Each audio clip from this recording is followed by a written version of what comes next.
del presidente y toda la directiva, los que pertenecemos a la Hermandad Virgen Candelaria Socorro, muy buenas noches.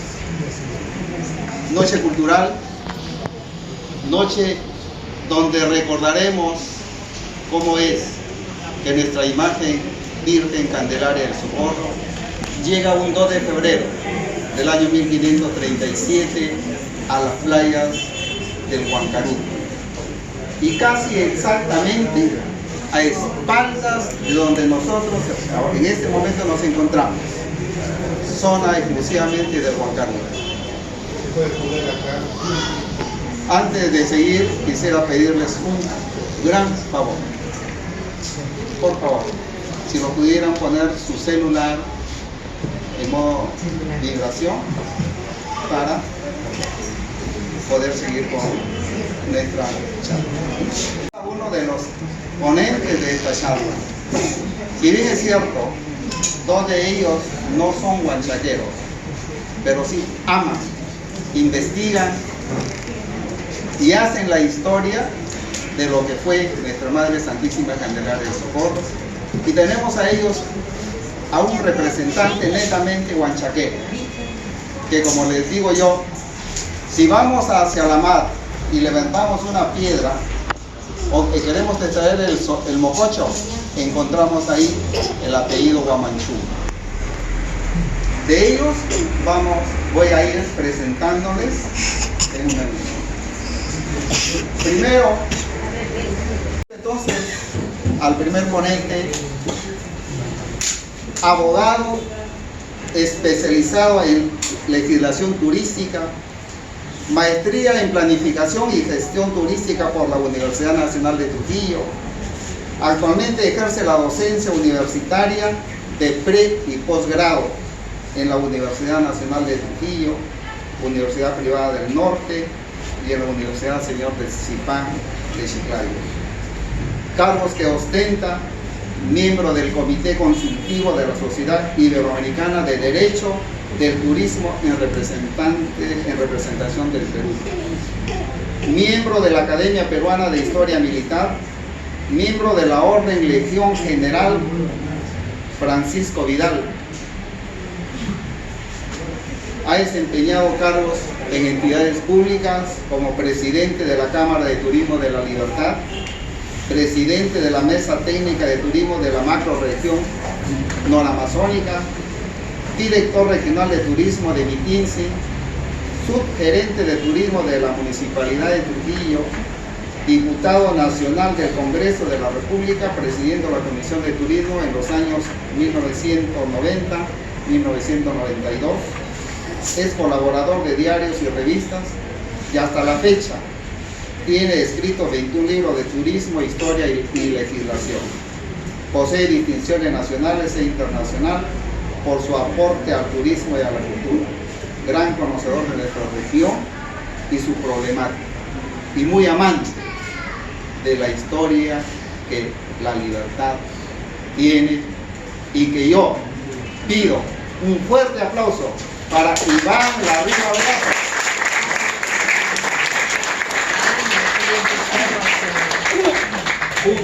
Un excelente amigo. Mucha presentación, Antonio, gracias. Muy buenas noches, amigos. Disculpen la presentación tan larga, tan amical de Antonio. Bueno, yo estoy aquí para iniciar las charlas de esta noche, y me motiva porque en algún momento, hace algunos meses, me llamó Antonio, me llamó Percy, para conformar una comisión para un congreso sobre la Virgen del Socorro. Y venimos trabajando en ese tema. Pero hay algo más que me motiva a estar acá al frente. Mi abuela materna fue huanchaquera, y apellido Guamanchumo Leitón. De tal manera de que me siento un poquito como en casa, y no quería dejar de colaborar esta noche. Los expositores que continúan después que yo, Mónica y Percy, les van a hablar de la Virgen del Socorro, de la Virgen de la Candelaria, y como me pidieron intervenir esta noche, yo quise poner el marco a esta reunión. Y quise hablar un poco sobre cómo es que se funda Trujillo y cómo es que aparece Huanchaco. Porque Trujillo y Huanchaco son el hábitat de la Virgen de la Candelaria. Entonces, pensé que bien se podría llamar esta breve ponencia Trujillo y Huanchaco y sus inicios. Y de repente alguna novedad vamos a conocer a través de mi persona esta noche. En primer lugar, vamos a ver si pudieran ayudarnos el contexto. Y después se consolida Huanchaco, aparece porque en estas tierras llegan nuestros hermanos los españoles.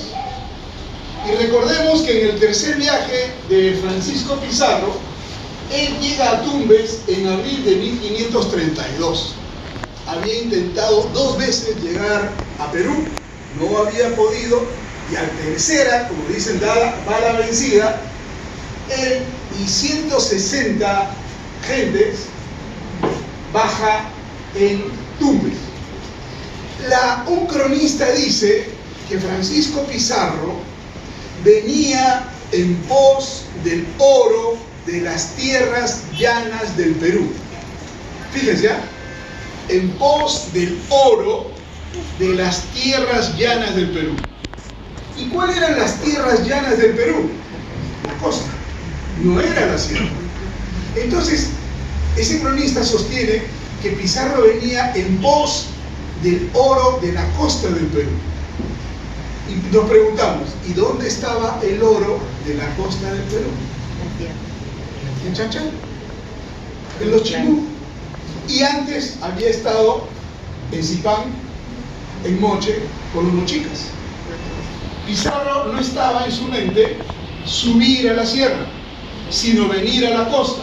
Por eso es que, llegado a Tumbes, inicia su camino por la costa y en agosto de 1532, se había llegado en abril, funda San Miguel de Tangarará. Después de fundar San Miguel de Tangarará, y desde Tumbes había un camino inca, porque los caminos incas han sido dos Capañán. Capañán de la costa y el Capañán de la sierra.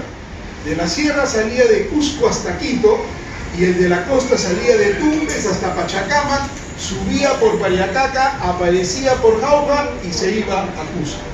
Entonces Pizarro le encontró fácil y se estaba viniendo hacia nuestras tierras cuando, estando más o menos en noviembre de 1532, está ya Pizarro avanzando hacia nosotros y está en un lugar que se llama Cinto, que ahora es Chiclayo. De Cinto, yo lo he caminado, hay un camino que va por San Miguel de Payaques y aparece por Cajamarca. ¿Ok? Atahualpa ya había vencido a Huasca y Atahualpa estaba camino al Cusco para que lo declaren inca. Y Atahualpa estaba en Huamachuco cuando se entera que los españoles habían llegado a tierras nuestras. Y Atahualpa, cuando le describen a los españoles, le dicen son gente blanca, son gente barbada, tienen unos báculos que disparan truenos, que eran los arcabuces. Atahualpa dice, son los huiracochas que vienen en mi apoyo. Entonces dice, inviten a esos huiracochas a que vengan hacia la sierra a encontrarse conmigo. Entonces Atahualpa de Huamachuco regresa a Cajamarca y Pizarro, miren qué avesado, deja la ruta de la costa y sube hacia la sierra. Miren la ambición de este grupo de 160 españoles de arriesgarse a subir a la sierra. Ustedes saben que en la sierra pues uno está sin mucha defensa porque lo pueden atacar desde los altos, Andes, ¿no es cierto? Pero igual, Atahualpa le había mandado ofrendas de oro y él dijo, por acá la llevo seguro. Y es así como el 15 de noviembre aparece Atahualpa aparece Francisco Pizarro en Cajamarca. Hace algún tiempo yo hice la ruta esta de Francisco Pizarro y para mí fue muy emocionante estar por San Miguel de Payaques, por San Andrés de Yapa y ver el camino que había transitado Francisco Pizarro. Resulta que Francisco Pizarro llega el 15, envía a su hermano Hernando y también a Hernando de Soto a invitar a Atahualpa que venga el día 16 a encontrarse con él en Cajamarca. Atahualpa va hacia Cajamarca el día 16. ¿Qué pasó? Se lo llevó Atahualpa. Y entonces ya sabemos lo que sucede, ¿no es cierto? Ya sabemos lo que sucede. Atahualpa es capturado, puesto en el calabozo, y Atahualpa está más o menos un año preso y trata de comprar su libertad ofreciendo llenar 2 cuartos de plata y 1 cuarto de oro. Lo logra, pero los españoles no cumplen su palabra y lo matan. Lo matan y cuando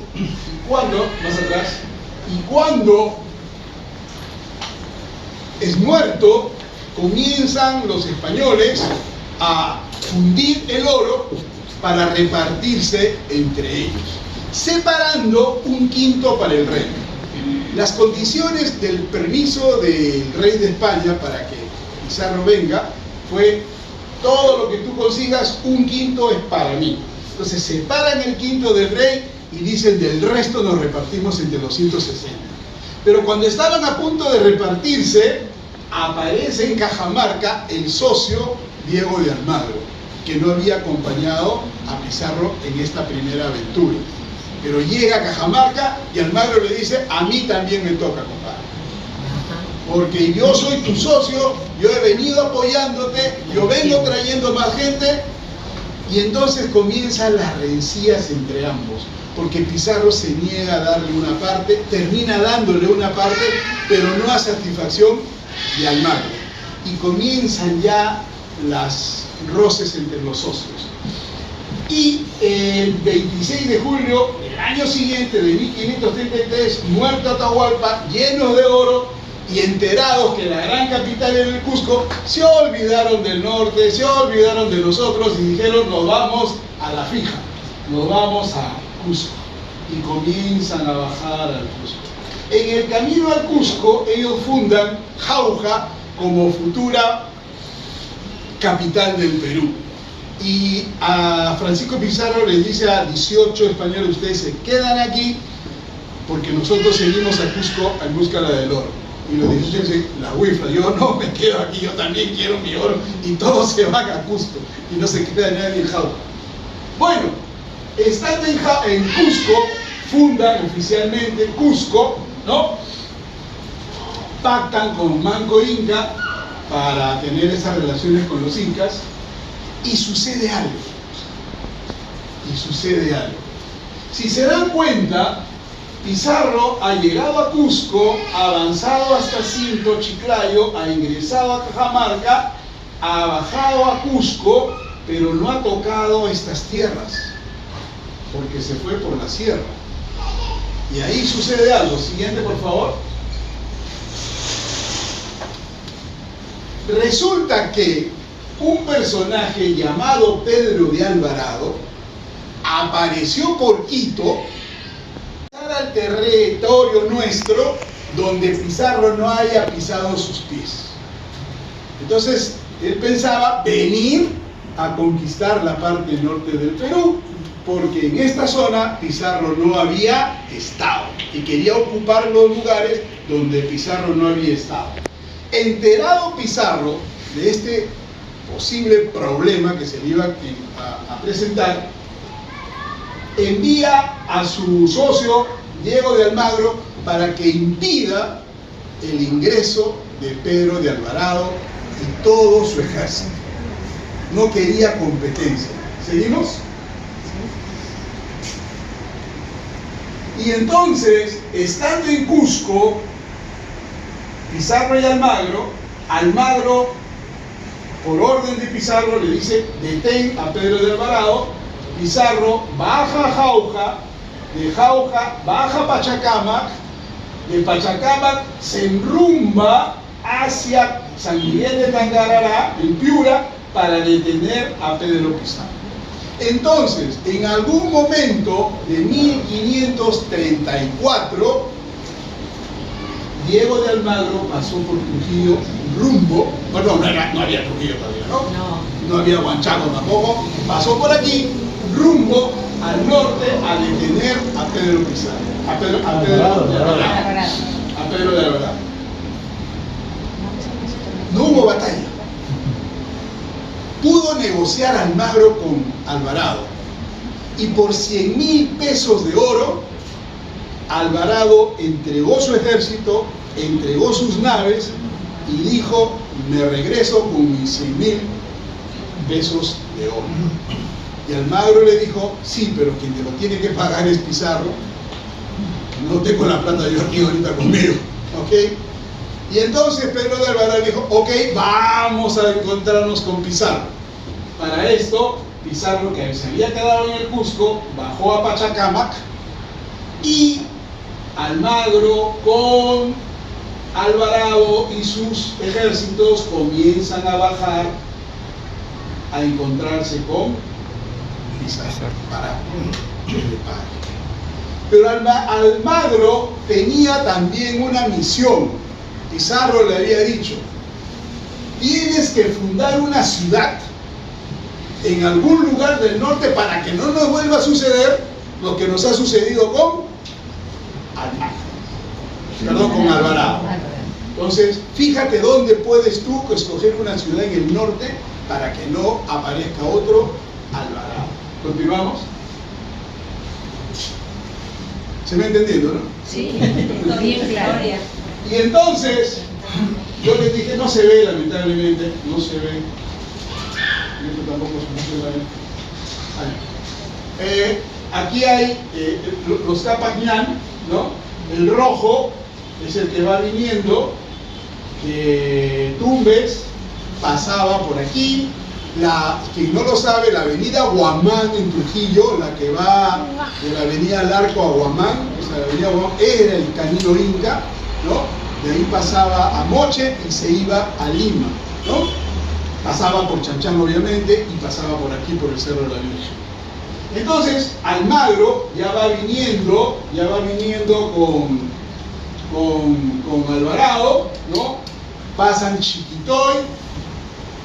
En 1534, definitivamente, Almagro pasó cerca de la playa de Huanchaco, y entonces llega a un lugar que se llama Canda. Canda quedaba entre Cauchán y el río Moche, el río Chimo. Canda es el antiguo nombre de Trujillo. Ese territorio donde estaba hoy Trujillo se llamaba Canda. Almagro hace su campamento en Cauchán, que es Mansiche, y va buscando un lugar bonito y encuentra un lugar muy lindo que se llamaba Canda. Y entonces decide que ahí debe fundarse la ciudad que le había encargado su socio Francisco Pizarro. ¿Continuamos? Por favor. La última semana de noviembre o la primera de diciembre de 1534, Almagro estuvo en el Valle del Chimo, regresando de Quito con Pedro de Alvarado. El lugar escogido para fundar Trujillo, llamado Canda, se ubica entre Cauchán, hoy Mansiche, y el río Moche. Y del grupo de Pedro de Alvarado escogieron a Martín de Estete para que se quede en Canda con 8 gentes más la esposa de Martín de Estete, Rosa de Escobar, para hacer la traza de la ciudad. Y Almagro continúa con Alvarado rumbo a Pachacámac, donde llegan el 1 de enero. ¿Continuamos?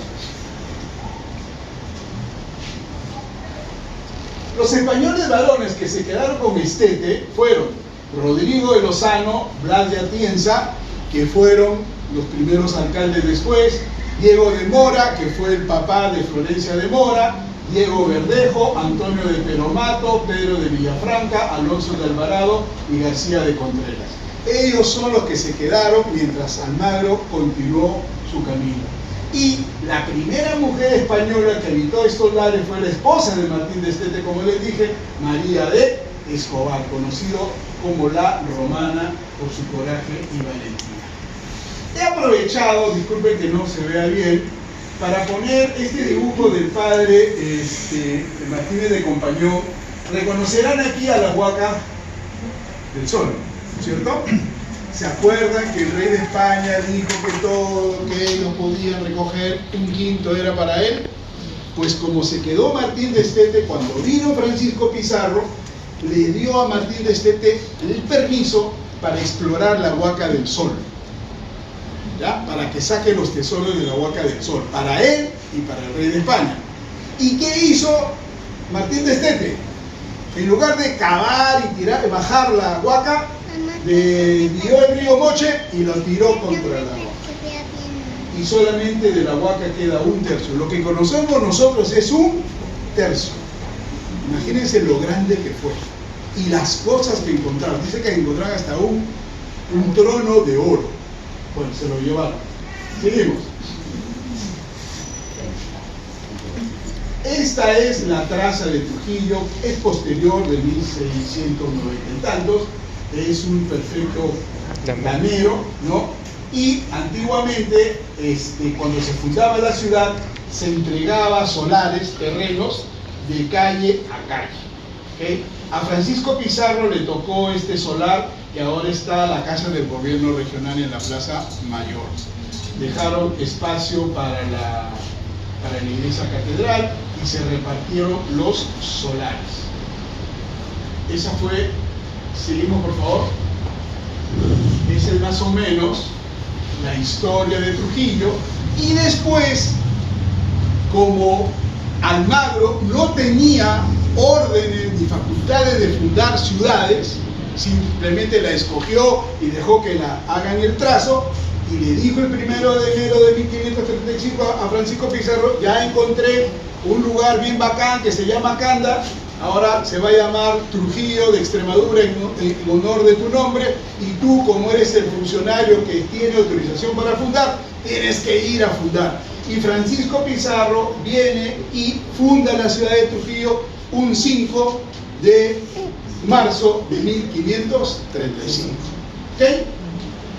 Hasta allí la historia de mi ciudad, Trujillo. Ahora falta la historia. Huanchaco, por favor, no tiene fundación española. Más bien, he venido leyendo con mucho cariño el libro de Gabriel Prieto, burmester, que es muy huanchaquero, compañero de estudios de mi hijo mayor. Hemos caminado juntos también con Gabriel por algunos lugares. Él, como arqueólogo, hizo estudios en Gramalote, Huanchaquito. Y para Gabriel, ¿no? ya no puedo discutir, para Gabriel, Gramalote, dentro del actual poblado menor de Huanchaquito, al sur de Huanchaco, arroja una antigüedad de 1500 a 1200 a.C. Si Gramalote tiene 1500 a.C., más los 2000 que estamos viviendo, estamos hablando de 3500 años. Por eso el título de la ponencia de esta parte, disculpen que lo lea acá, es Huanchaco, 4000 años de continuidad cultural. Caso único en la costa peruana. Habría que preguntarnos, ¿qué pueblo de la costa peruana ha vivido durante 4000 años? Empezaron en Gramalote. En estas épocas ya se utilizaban, porque los estudios que ha hecho Gabriel en Gramalote ya se usaban caballitos de totora, ya se usaban aparejos de pesca, ¿ok? O sea, más atrás ya estaba la gente de Gramalote. La sociedad de Gramalote, que ahí es donde nace, fue profundamente religioso. En Gramalote existe un templo con este propósito de unos 1000 metros cuadrados, con una plaza principal hundida, con el fogón al medio para que arda el fuego sagrado, que lamentablemente está aquí. Ven aquí una plaza hundida y aquí está el fuego sagrado. Las plazas hundidas las vamos a encontrar en Caray, que también es muy antiguo. Las plazas hundidas las vamos a encontrar en los restos arqueológicos Chavín, que son muy antiguos. Son plazas hundidas. Aquí ha habido una plaza hundida y las plazas hundidas eran ceremoniales. Hacia 1200 o 1000, esta gente abandona Gramalote buscando una mejor playa para su balsa de Totora. Salen de Gramalote y se mueven. Ya se imaginarán a dónde se movieron. Dale. Por favor. Dios, aquí no veo nada.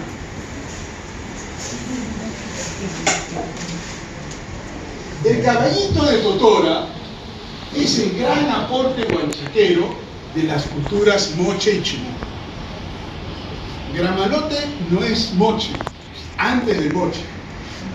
Pero va evolucionando, se convierte en cultura, aparecen los moches y después de los moches, 400 años de espacio, aparecen los chimú, ¿no es cierto?, con Chan Chan, y todo hay una secuencia que funciona aquí, en estos territorios, y además usan el caballito de Totora.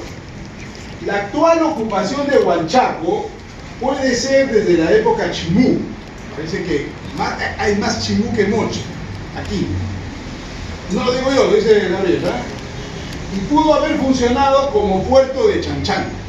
Si Chan Chan es una de las ciudades capitales más grandes de América de aquella época y Chan Chan vivía del mar, tenía que tener una playa donde pescar, ¿no es cierto? Y tenía que tener un puerto de donde salían las balsas para comerciar sus productos, ¿cierto? Esta era la playa. Entonces, estando los chimú vigentes, se convirtieron en una cultura muy importante. Pero había otra cultura también importante que había aparecido en el sur, los incas. Y es en el periodo de Pachacútec cuando los incas comienzan a avanzar en afanes de conquista hacia el norte. Avanzan con los chancas, avanzan con los huancas, avanzan con los cajamarca, avanzan con los ishma de Lima y entran en territorio chimú a conquistar a los chimú. Para esa época los chimú ya son nuestros ancestros, los pimichumos, los guamanchumos y los britones. ¿Quién gobernaba Chan Chan en aquella época? Michansamán. ¿Y quién era el gran general de Michansamán? Querrotumi. Y Querrotumi cuenta las crónicas que venció en 3 oportunidades a los incas. Se les enfrentó en Paramonga.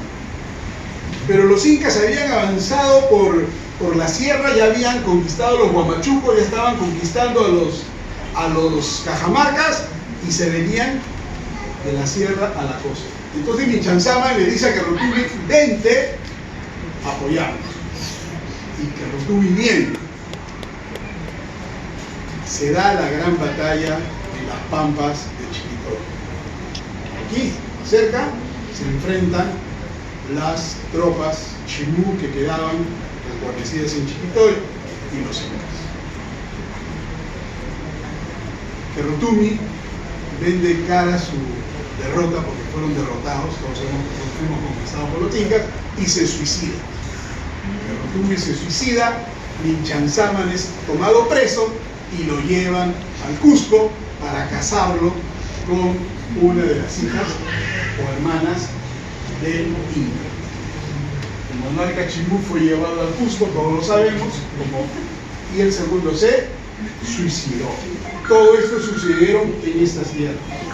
Ahora, todo hace suponer, como ya estaba la conquista inca acá, de que el nombre Huanchaco es una voz quechua. Acá se hablaba de Tigna, y Huanchaco no es una voz firme, pero Huanchaco sí es una voz quechua.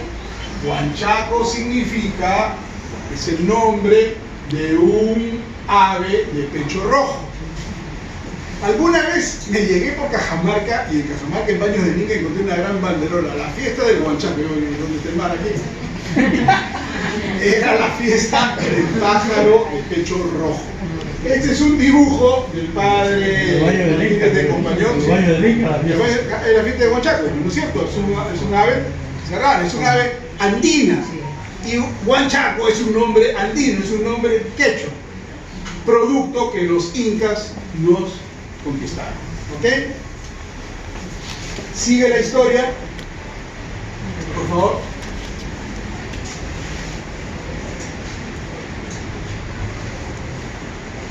Y entonces habría que suponer por qué, o sea, algo que hicieron los incas es mantener la importancia de esta playa como centro pesquero. Pero por algo los incas construyeron un altar, un mushno, un adoratorio en el cerro donde ahora está la iglesia. Se han encontrado restos incas allí en el cerro. Por algo habrá sido. Dicen que había una huaca donde había el pez de oro que los incas terminaron llevándose. Pero hay que seguir investigando. Paralelo ya, pues los incas estuvieron acá en esta zona solo 50 años porque ya llegaron los españoles, ¿no? Y ya se había fundado Trujillo y Trujillo necesitaba de un puerto. ¿Dónde escogieron el puerto? Aquí, en Huanchaco. ¿Ok? Huanchaco se convirtió en un puerto comercial. Además, estaba, como les dije, cerca del camino Inca, del camino real. No existía la Panamericana ni las carreteras de ahora. Entonces, los virreyes, por ejemplo, desembarcaban en Paita y se iban a Lima por tierra y pasaban por esta camino. Y las mercancías que llegaban de otras partes del mundo hacia Trujillo, bajaban en Huanchaco y llegaban a Trujillo. ¿Ok? Entonces, los viajeros antiguos usaron siempre el camino de Huanchaco. Uno de los objetivos, eso sí es verdad, de las conquistas españolas era la de extirpar idolatrías. Los españoles venían a combatir el paganismo. Y para combatir el paganismo tenían que destruir todas las monumentos religiosos de esa época. Y había órdenes religiosas como los agustinos dedicados a extirpar idolatrías. Y entonces, como aquí en ese cerro había un monumento religioso, lo derruyeron y encima construyeron la iglesia. La iglesia es la imposición de la religión cristiana sobre la religión pagana. Eso se llama sincretismo religioso. ¿Quién no ha ido a la sierra y ha visto en esos apus, en esos cerros, una cruz? Sincretismo religioso. ¿Ok? Y eso sucedió aquí. Seguimos. Sincretismo religioso. Ya estoy terminando, no se desesperen. Y entonces sigue la vida y durante el virreinato, durante 300 años, Huanchaco fue un puerto próspero. Pero, todos lo saben, Huanchaco tenía una mala fama por los arrecifes, por las mareas. No era un puerto fácil. Y entonces los barcos, las naves se quedaban mar afuera, ¿no? Mar afuera. Y los pescadores iban en caballito de totora a ayudar a desembarcar. Pero aún así, Huanchaco era el puerto de Trujillo. Por eso también tenemos la iglesia de San José de la Legua, ¿no es cierto? Hay una disposición hispana que entre la capital y el puerto a una legua había que fundar una iglesia. Por eso en Lima tenemos entre Lima y Callao Carmen de la Legua. Tenemos San José de la Legua. ¿No es cierto? Y entonces, pero también el hecho de ser un mal puerto nos ayudó en la protección contra los piratas. Porque los piratas no querían venir a Trujillo porque no había bueno. Piña los de Saña que tenían un buen puerto en Cherokee y llegaron los piratas. Pero nosotros, en alguna medida, nos favoreció que el puerto de Huanchaco sea difícil. Y entonces, como les digo, había gente que iba en caballitos, iba en patachos, iba en balsas a hacer los desembarcos. A ellos le llamaban los casqueros. Lamentablemente, digo lamentablemente porque yo me siento huanchaquero, en 1870, el presidente José Balta da la ley para crear el puerto de Salaverry, donde antes se llamaba la Garita de Moche, y le quitó la categoría de puerto a Huanchaco, donde había una casa de aduanas. Siguiente.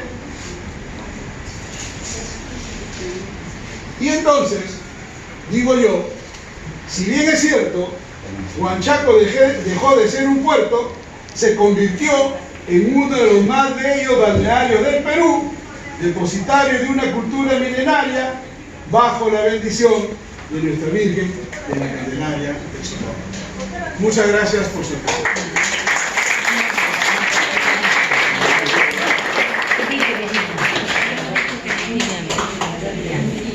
Iván, como los siguientes ponentes, hemos formado un grupo y estamos en estudio de realizar un congreso.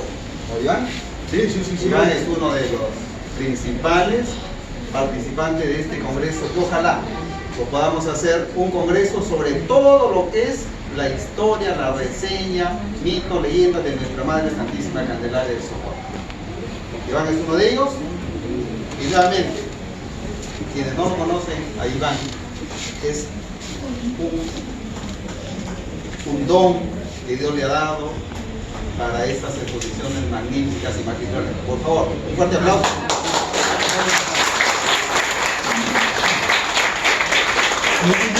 Yo tenía una preguntita antes de... Ya, sí, terminamos con las...